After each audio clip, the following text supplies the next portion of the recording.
I want to welcome to the show someone who I've been a fan of for a very long time and someone who's been one of the hardest working campaigners, especially over the past few years, Eric Toney.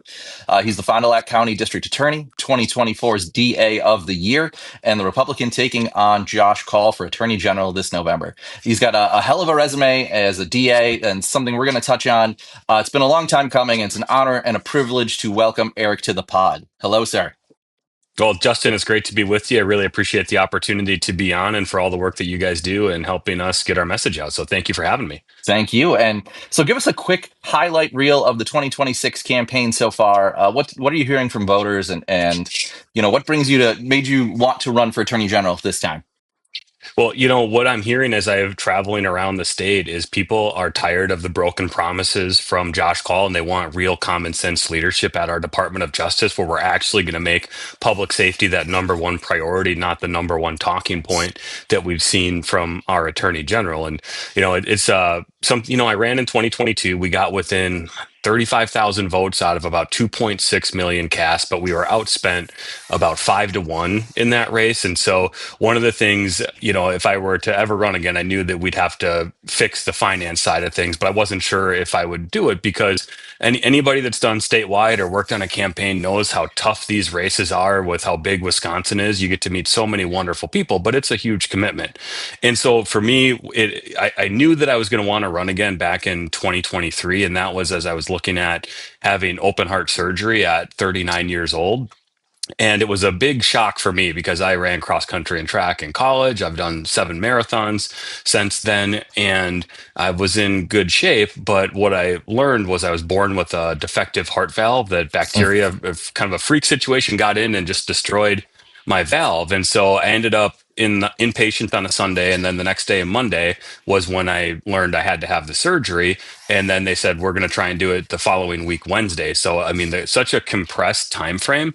And so what I started doing, I think like most of us would do, is reflecting on my life and just thinking about what I've done, what I get to do as a district attorney. I was born and raised in Fond du Lac County. My dad was a police officer here for over 30 years. My grandfather started a small healthcare business. It's home. And I get to help keep my family, my friends, and my community safe. And it was just such a great feeling knowing that I had lived a life that mattered. I got to make a difference and I got to help people. And we've gotten to do some great things as a team with the staff in my office, our law enforcement, the support from our county board, our county executive, where we're very aggressive in going after criminals, and then being president of our district attorneys association with some of the great budget success we've had in that bipartisan process.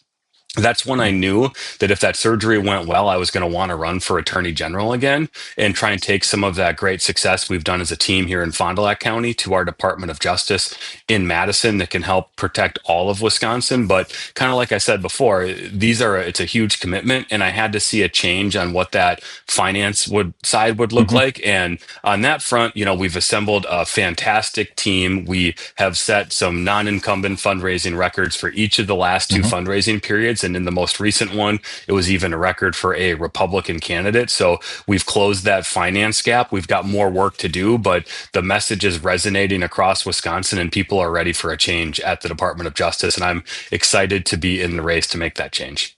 Yeah, no, that's awesome. And I totally forgot you had that open heart surgery, but I think we're all very glad it's been as successful as it was for you, and you're back up. And are you still running marathons now, or do you have a little bit of a limit? You got to A go down little. to 5K or Yeah, not something. quite as much time these days, but after that surgery, I was back to work part time, and it was about 2 weeks. Within a month, it was full time. I ran a 5K 6 weeks after, and did a murder trial 8 weeks afterwards. So the Golly. surgery went well. Really blessed to have such an amazing medical team, doctors, nursing staff, the facility. I had it done here in Fond du Lac, and kind of interesting with Tim Michaels having been our gubernatorial nominee in 22, be on the ticket with him.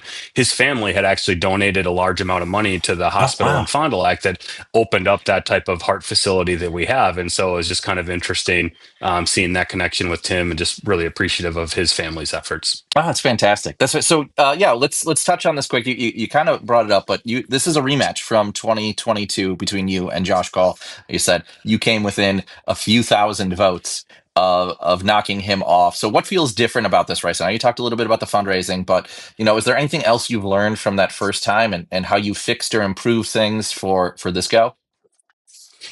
We've got a largely new team. We had a great team last time, but we've got some really good people on the team again this time, which I'm really excited about. And when we look at the messaging, we're laser focused on what some of those broken promises are and driving that message. Where when we ran in 2022, we were, I don't want to say trying to create the narrative, but when you try to get the data behind that, brick wall that is the lack of transparency from our attorney general, and that's not a secret from some of the reporting that we've seen, where it's taken over 5 years, I think, for them to respond to some public record requests.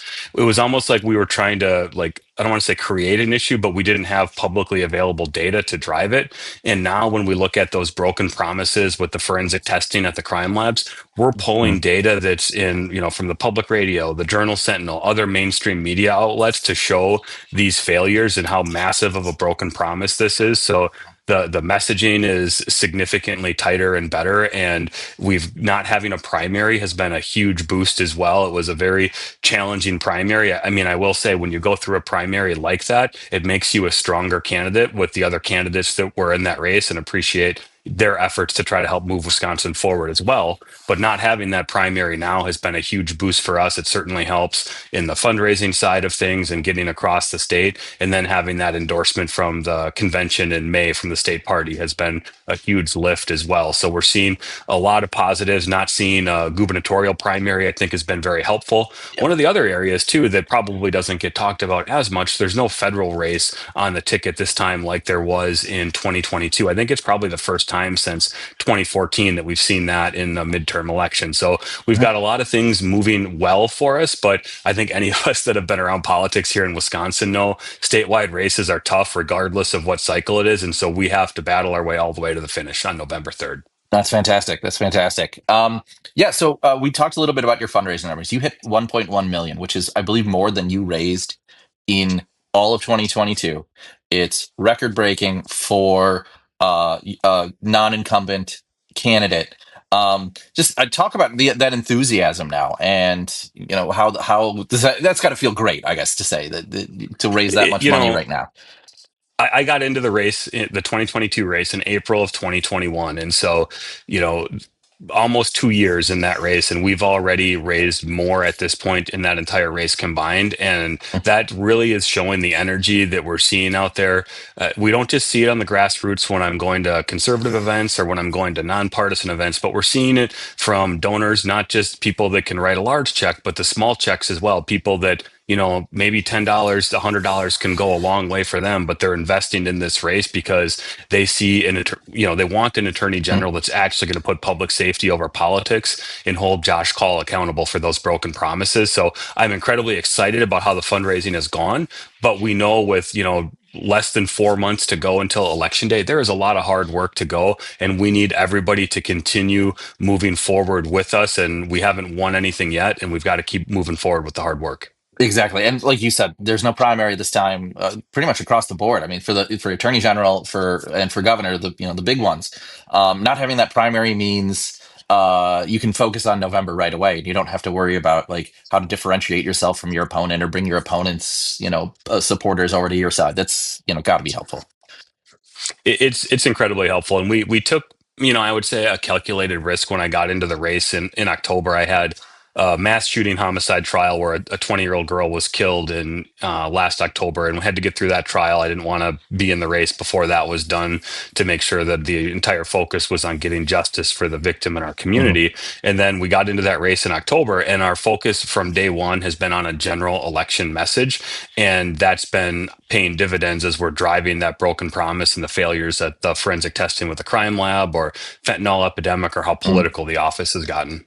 Yeah, let's talk about your kind of your career as the Fond du Lac DA. You've been doing that for 14 years now, and In my 14th year. yeah, that's fantastic. And you've handled everything from human trafficking to homicides. You talked about mass shootings, or probably drug trafficking and some of those related crimes. Can you just talk a little bit about some cases or some initiatives that you're most proud of or most stand out to you, and you think why that matters to voters?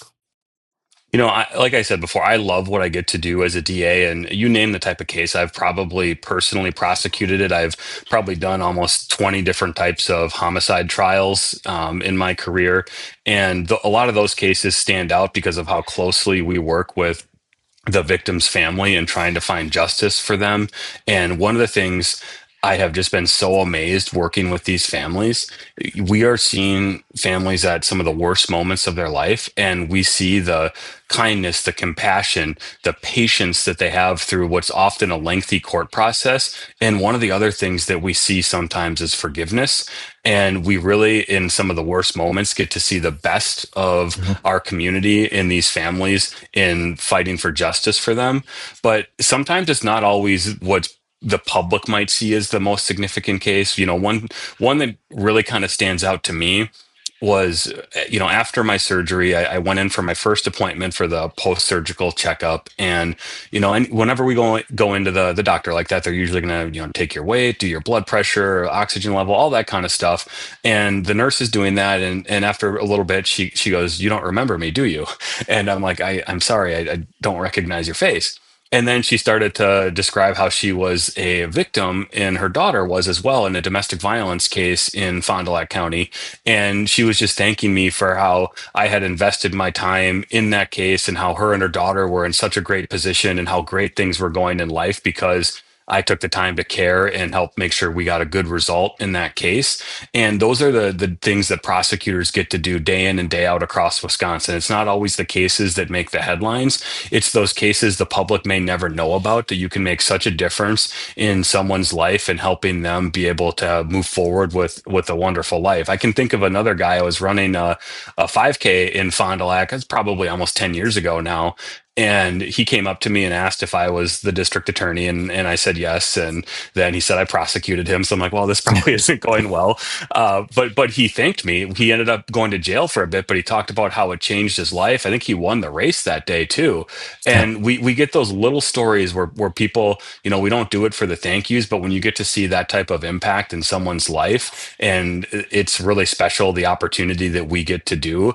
But I could think of, from cold case homicide that I've worked on, a human trafficking case from somebody that was an illegal immigrant where she was trafficking her own daughter, Oh, and wow.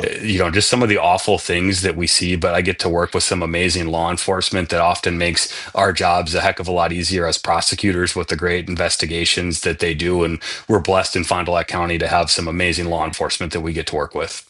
That's awesome. Yeah, I actually could say I had a similar experience. So I worked for Van Wangard on his state senate race, and he's a law enforcement guy, and he remember was with him knocking a door, and he said, "Yeah, you arrested me a long time ago," and the guy's like, "Yeah, I kind of deserved it. I'm going to vote for you." So those cool moments like that, it said it's got to be it's Yeah. heartfelt to know that like not only someone you prosecuted and they went to prison, but they came out and they're changed, and like that rehabilitation actually happens in prison. It So. really can. And one of the keys, it's accountability. Before I Mhm. became the district attorney, I spent about 2.5 years in private practice, and I did, juvenile law, mental health, a little bit of bankruptcy, and criminal defense. And I would, be sitting across from clients, and they would not be concerned sometimes about what the potential penalty was going to be in some of those sentences. And they know where the line in society is, and then they judge if they want to cross that line based on what the perceived punishment will be for them. And that's what Mhm. makes that deterrence so important, that we make sure that when we are working with law enforcement to try and get these cases charged, secure the convictions when we have the evidence to do it, and then make sure the accountability is there, that they don't want to commit crimes in the future and other people don't want to commit Mhm. crimes based on what we're seeing. And that's the mentality we do our best in Fond du Lac County to adhere to. That's awesome. Awesome. So in Fond du Lac County, you launched their first drug court. So how does that, I guess, work or translate to tackling fentanyl and the drug crises that are hitting families across the state?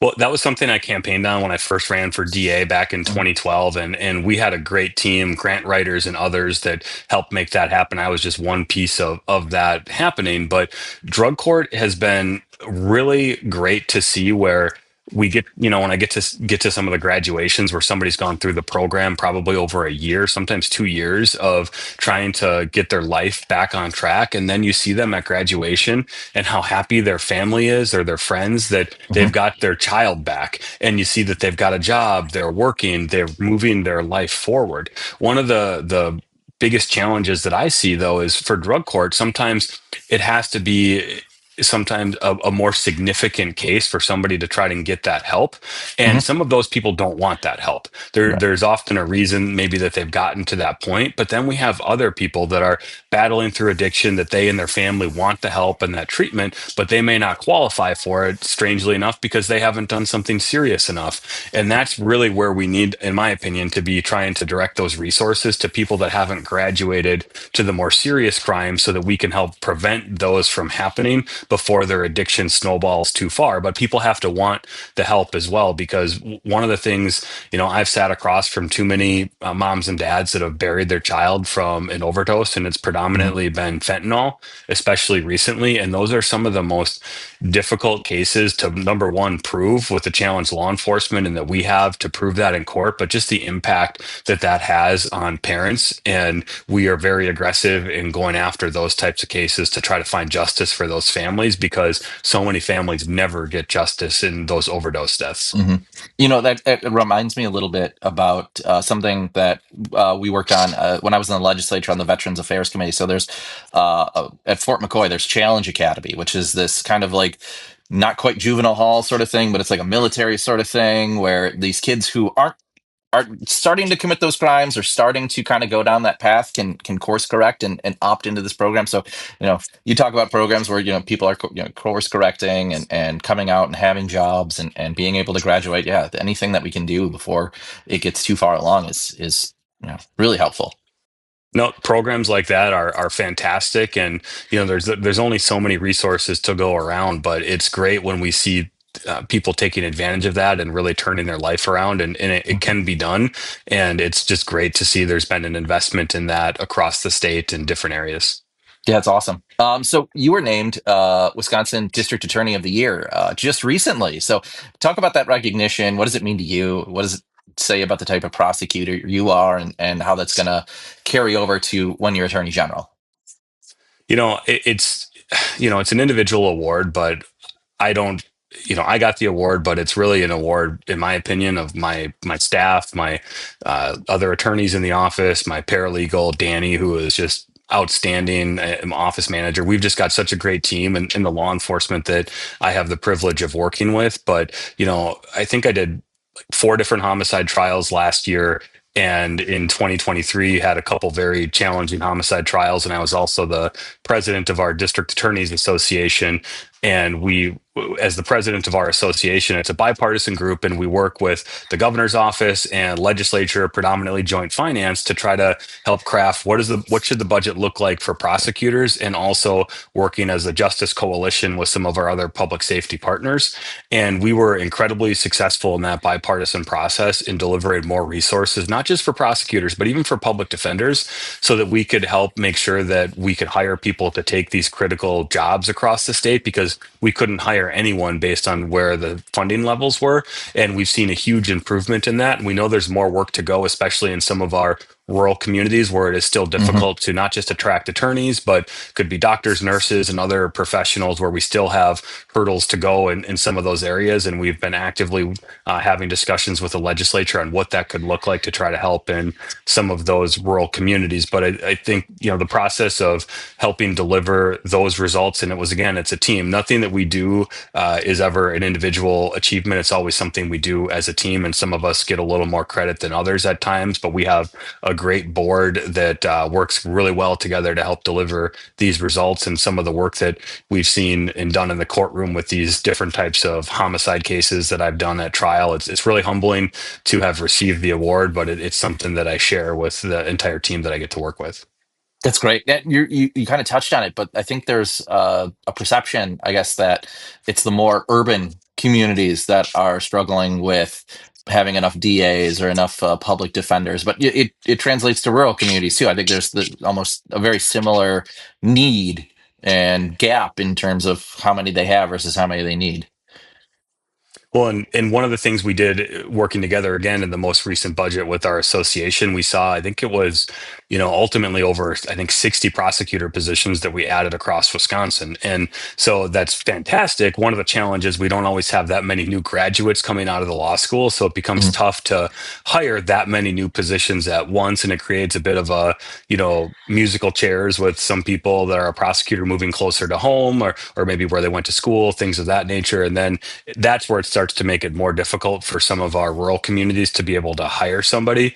And so we're going through that process right now that hopefully we'll be able to get some more success in the upcoming budget next year to help some of our rural communities better get some of those attorneys into their offices as prosecutors. Yeah, a great goal to have. So, would you say that that's what you talk about your goals as Attorney General? Would you say that that goes along with, ending the backlog? Like, what's the biggest, I guess, issue going on at the Department of Justice right now that you see that needs to be corrected? So it's not, just the issue I see. It's what I hear from Mhm, sheriffs and DAs across Wisconsin, and it's the crime labs. We have mhm, amazing analysts at our crime labs. I've gotten to work with so many of them, for the testing that they do, testifying at trial, and they do such wonderful work helping us secure these convictions. But they're being failed by the leadership from our attorney general or lack thereof.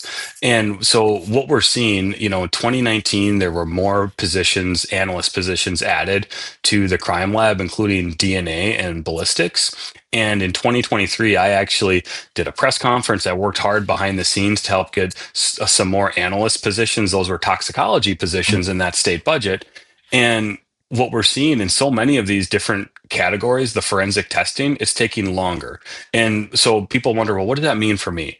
Well, the forensic testing, our attorney general is in charge of that for the entire state. So that's fingerprints, that's DNA, that's ballistics, that's drug testing, it's blood testing. They're in charge of all of those things so that law enforcement can have that evidence to either maybe identify who committed a crime, they can arrest somebody, and that as prosecutors, we have that evidence that we can then secure that conviction in court. And so what we are seeing happen now is it's taking longer to test less evidence at our crime labs, and it's congesting our court calendars because sometimes we're not getting these test results until very close to jury trial, which makes it hard for a defendant to prepare for trial and cases can get adjourned. And so what does that mean? Well, sometimes defendants are still out on the street. So we've got a victim that's now waiting for justice. We have a defendant that's out on the street and maybe committing new crimes and new victims because we couldn't get that evidence sooner. And if we got that evidence sooner, we'd be able to close some of these cases faster because we wouldn't be waiting all the way to trial. And that would clear the congestion in the court calendars and help move things and get justice faster for victims. And so this is an issue that has an impact on all 72 counties in Wisconsin. And it shouldn't be this way. We saw a nonpartisan audit of our crime labs that was released in 2024, and it showed that they had seven, I think it was seven less DNA analyst positions filled compared to Oh, 2020. The positions that I helped him get in the 2023 budget over a year later hadn't even filled them yet. And so when we look at DNA, for example, he bragged, our attorney general bragged, I think it was in 2020, that he said, hey, we got more analysts in the budget. We just got to get them trained. We've got better technology to do this more efficiently. And we're testing less because of the policies that he put in place. And he said there was going to be a dramatic improvement in the turnaround, or what we would call testing times, for DNA. That was in 2020. So now we're in 2026, mhm, and we're mhm. seeing him on average compared to his predecessor taking over twice as long to test Wow. less DNA. It makes no sense and has created a bottleneck in parts of our court system, making it more difficult to get justice for victims. And what we're gonna do is make that the number one priority as your attorney general, is to fix what's going on at the crime labs to make sure that we're filling the analyst positions all the time when we have vacancies. And if there are any work from home policies that are limiting the ability of these analysts to do their job, we're going to be modifying that to make sure that they're able to be in the labs doing that critically important work that's needed so that we can drive down those testing times, get the evidence to law enforcement and prosecutors faster, to get justice for victims quicker, and get dangerous criminals off the streets. Wow, that is a really good way of explaining what the crime lab actually does. Because you're right. I think if you're not someone who's in kind of the justice system, whether it's as a victim or a defendant or, as a, one of the lawyers, it's tough to understand what that really means. So thank you for explaining that. But you're also Well, telling me, and so go the ahead. the wild part though is this was his campaign promise, forensic testing. Hmm. And then he's made other promises since then that have been broken, and that doesn't even touch on the, we all remember, probably many of us, the rape kit ads. We saw them in Hmm. the Supreme Court race last year, and then we saw them when he first ran for attorney general, just talking about how these kits needed to be tested. And then once they were all tested, he said, well, the hard work is just getting started, or something to that effect, essentially that they needed to get all of these convictions, because obviously anytime we see a sexual assault, we want to get justice for that survivor and convict the person that did that horrific sexual assault. And so when we actually now, in almost 8 years, our attorney general, they have a website. It's SAKI, a Saki website, Sexual Assault Kit Initiative. That website tracked these cases as they were filed in court and what the resolutions were. The attorney general has failed so miserably in this that they stopped updating that website, his own website, Wow. 5 years ago. Wow. And I think that website showed, I'm guessing it was about 10, maybe 10 convictions across the state. They may have gotten a few more than just that, but there were over 4,000 of these rape kits tested and less than 15 convictions in 8 years. And that was a massive campaign promise from him to get these convictions. And we just didn't see it. And so he either lied and misled Wisconsin about what the issue was, or it's been a colossal failure on our attorney general's part. And we always need to make sure that we're fighting for justice for survivors. But it sure is starting to look like he put sexual assault survivors as a political tool to try to win an election. So you're also telling me for the first time, this is first time I'm ever hearing this, that the attorney general does more than pop out like a groundhog every 6 months to sue the Trump administration? Because I feel like that's all Josh Gall does, is just occasionally go in front of a camera, sue the Trump administration, join a lawsuit that 30 other states are doing or 20 other states are doing, and that's it. Well, and that's another broken promise, whether it's the broken promises on the crime lab, broken promises on the rape kits, or on politics. Because when he ran, he actually campaigned and said the office was too political, and he's blown away the number of federal lawsuits that the office was involved in before he Mhm. took over from his predecessor. And here's the pretty wild part, and there's a legal nuance here. So I think when a lot of people hear that the attorney general is involved in a lawsuit, they think he's doing all this, the legal work, and doing the suing, right? Well, what he's actually doing is, the word is called joining. And so when you join a lawsuit as an attorney general, the attorney general's office from another state is doing all of that heavy lifting, and he is just signing his name at the bottom. So Sure. whether or not Josh Call's name is on that lawsuit or not, it's likely going to move forward to whatever result it has, whether he's involved or not. But what we're seeing is he's still devoting all of these resources to that type of review of, are they going to sign their name to it or not? And we see public safety put on the back burner, Hmm. where we see these issues with the crime lab. We see these issues with the lack of interest in addressing the fentanyl crisis that we've seen over the last few years in our state. And he's put public safety on the back burner and put his party politics over public safety. That's, yeah, couldn't have said it better myself. That's very succinct. And so pledging to work to remove these backlogs, to be involved in prosecuting cases, that has to have helped you earn the support of the sheriffs and police associations across the state. Can you talk about what that says about your campaign or your vision, and how, as Wisconsin's top cop, that the police associations and sheriffs are getting behind you?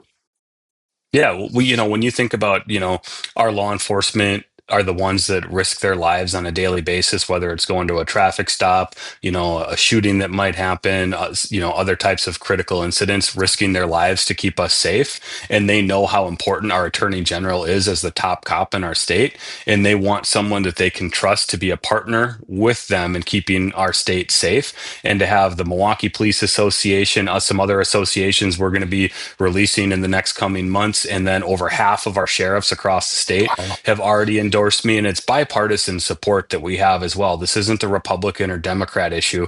We have sheriffs from both sides that want to see a change at our Department of Justice to have somebody that they can trust leading our state. And it's a pretty sad state of affairs when in nearly 8 years, the attorney general hasn't been able to earn that support. And he's actually lost support from law enforcement that they're lining up behind me because they want someone that they can trust. And it's not blind support either. They want someone that can tell them when we need to do things better, differently, or improve, and not just go along to get along. They want someone they can trust.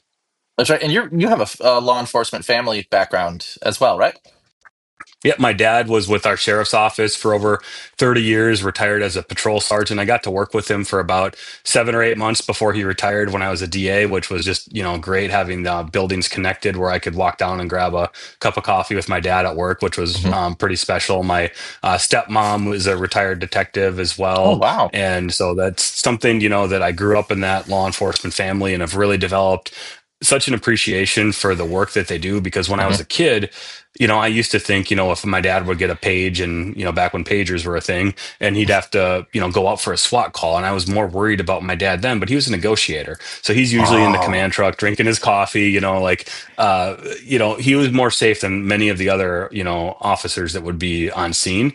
And as I got older, you start to realize the most dangerous thing that my dad would do would be every day when you make a traffic stop or respond to a domestic violence call. Hmm. Just the unknowns that law enforcement walk into and the stresses and trauma that you can see that they carry with them from not always a criminal scene, but it could be a fatal crash that they respond to where there could be a young child involved. And I've responded to some of those, and it's just the awful things that they have to see so that we don't have to, and that we can continue to go about our lives and exercise those freedoms that we have. It's just amazing what we do, and they have earned our support. Definitely. And your dad being a negotiator, him and your stepmom being in law enforcement, she being a detective, you were basically set. Like your path was predestined to be a attorney, weren't you? I always wanted to be a police officer. My dad never wanted me to do that, but it was pretty much impossible to get away with anything as a kid. You felt like he didn't just have eyes in the back of his head, but they'd be everywhere because he would say, "I know where you were yesterday" or whatever, and he did, and he would never give up his sources. So So there's no sneaking out of he the house, no trying to do anything under the legal age or anything like that. no, he knew what was going on. Oh man, extra set of eyes that are that trained. Yeah, you can't get away with Yeah. anything there. So, just want to talk a little bit about the Democrat candidates for governor right now, because this has got to be an interesting kind of thing for you to hear that they're talking about defunding the police, abolishing the police, even abolishing prisons. Like, how far? I know that's a minority position from that's not even based in reality, but you're so different, like being a pro police, pro Yeah. pro legal, as the DA. Like, just talk a little bit about like how crazy the leftists, I guess, go on with that. It I think what we have to start doing is when they say it, we have to believe that's what they want to Hmm. do. So when someone like Francesca Hong says she wants to abolish the police, she wants to abolish prisons, we should take her at her word that that's what she wants to do. And what's really, I guess, disappointing and shameful is our attorney general in an interview earlier this year. He was asked how he would feel, paraphrasing here, but like, how would you feel about being on the ballot with some of the anti police sentiment from some of Hmm. the candidates for governor?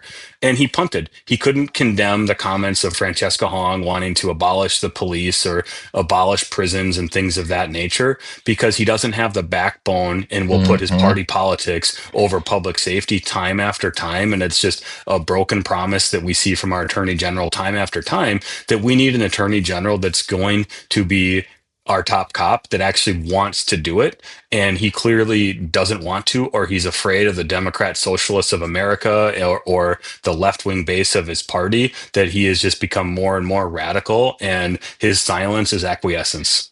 Yeah. And so another one of the candidates, let's talk a little bit about campaign finance. You have a candidate who doesn't know how much money she has going on. Do you, I guess, can ask you as someone with a legal background, like, it seems suspicious at the very least, and maybe criminal at most, that Sarah Rodriguez has gone from having like 1.2 million to 200,000 to 34,000, but also 650,000, but back to 34,000. Like, that seems unique and problematic.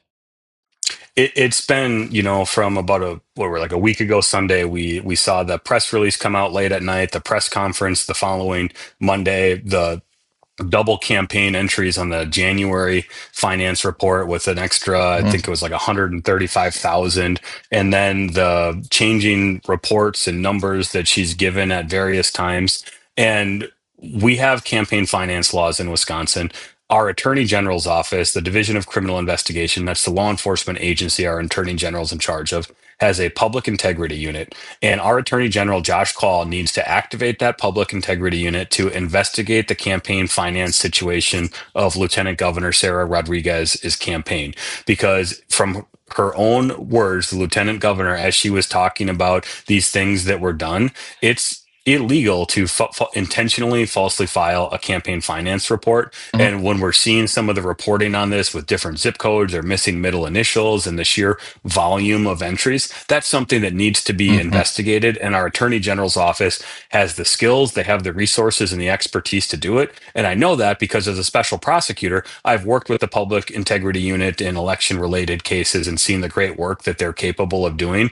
And for once, Attorney General Josh Call needs to set aside his partisan politics, open this investigation so that Wisconsin knows, was it a crime? If so, who was involved in it? Or was this incompetence? Because one thing that's really important, I think, for us to remember, these elections have such a profound impact on who leads our state.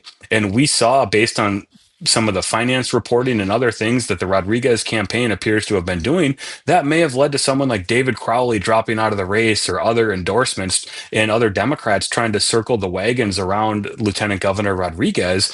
And it might have been built on a fiction. And Wisconsin deserves to know who was responsible for that. If there was a crime committed, they should be held accountable. And our attorney general should be the one investigating and needs to ensure that an investigation is opened by his public integrity unit. Now I'm going to ask a follow up because we're recording this mid morning on Friday the 17th, and my phone is blowing up. I don't know if yours is. I'm still getting all these alerts.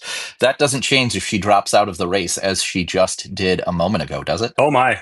Yeah, Wow, that breaking that I have news to not you seen right that. here. My Yeah. my phone is on silent right now, but no, dropping out of the race would not change the potential violations that may have occurred, and it probably was the right thing for her to do, given all the controversy that's Hmm. surrounded it and the limited cash that she had on hand. But the investigation still needs to continue and needs to be started to ensure that whatever happened doesn't happen again, because we don't want a future campaign to say, well, if we just do this a little bit different, maybe we can skate by. There needs to be Hmm. an investigation and accountability to make sure this never happens in Wisconsin again. Agreed. Agreed. So, Eric, we have three questions that we like to ask every candidate that comes on the show. So, the first one is if you could pick an iconic Wisconsin spot, supper club, brewery, Packers game, tailgate, to hold a voter rally, where would it be? What would it look like? And what do you want to talk to voters about?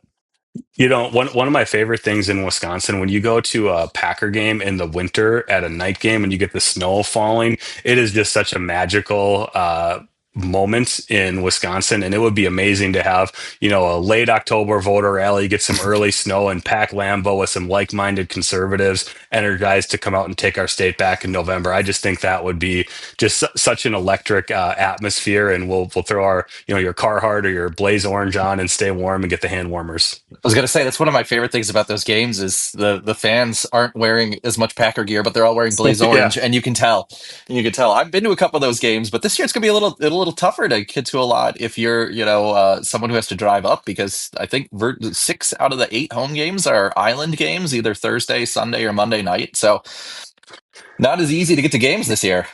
That is true, but hopefully we'll have a good season. See when Micah Parsons can come back and Yes. be, you know, Well, we'd we'll see spend what a whole. happens. We'll have you on for a whole episode. We just talk Packers There we football. go. Love So, it. growing up or serving in Wisconsin, what's one lesson that you've taken away from the state? Whether it's family farm or your family background, small town festival, hunting trip. What's something that shapes your personal and political Yeah. philosophy? So I'm a competitor. Loved sports growing up, running competitively, and in remember ninth grade basketball. We Whenever we go into the locker room during halftime of a game, our coach would always ask, "What's the score?" And we were instilled Mhm. 0-0, and we had been up every game, but it was still 0-0. And one game we go into halftime and he says, "What's the score?" And we say 0-0. And no, and he flips out because we were losing. And Mm, so that was just like the natural reaction, right? mm, And so one of the things kind of learned is we have to play like we're from behind, mm. especially in politics in a state like Wisconsin with how close these statewide races are. And, you know, as another, um, I was junior year in high school running a cross country race and I was stopping my watch at the line and one of my teammates passed me because I let up just momentarily to stop Sure. my watch. Sure. And so we run through the tape, we don't slow down. And so that means we have to play like we're behind all the way to November 3rd, running through the tape, not slowing down, not worrying about what the polls say or anything else. You know, we just have to make sure we get this done. And we can do that if we all stand together and all run through the tape and help get others out to vote and make sure they're talking about the importance of winning in November. No, I love those analogies. And, I'm someone who's hyper competitive, but also completely unathletic. So that's why I can think I gravitated towards politics is you don't have to work, you don't have to physically be strong or fast to run a Yep. race.